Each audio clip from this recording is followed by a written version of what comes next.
Madagascar National Parks, le réseau routier comme levier du tourisme.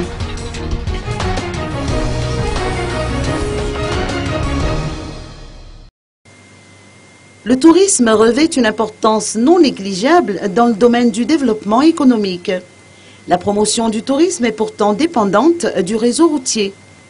C'est la raison pour laquelle Madagascar National Parks, qui œuvre dans le secteur tourisme, participe à toutes les questions ayant trait au désenclavement et au 5e congrès de la route et des transports. Guy Suzon Ramangasson, directeur général du MNP, nous donne plus d'explications. La promotion du tourisme dans les parcs nationaux. Les parcs nationaux ne sont pas accessibles. Il est clair que les investissements qu'on aura fait dans ce parc national sera vain et à la limite inutile.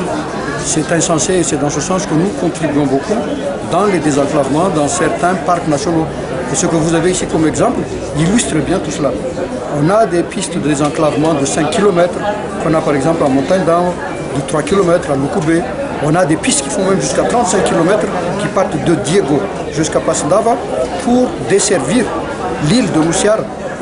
Donc c'est pour arriver dans la baie d'Apassandava où nous allons mettre un embarcadère pour que les gens puissent aller sur Moussiar. À ce niveau, je pense que le désenclavement, quand il est conçu par des gestionnaires de parcs comme nous, et pour cela aussi, nous avons l'obligation de trouver des bailleurs qui acceptent de jouer le jeu avec nous, et c'est ce que nous faisons.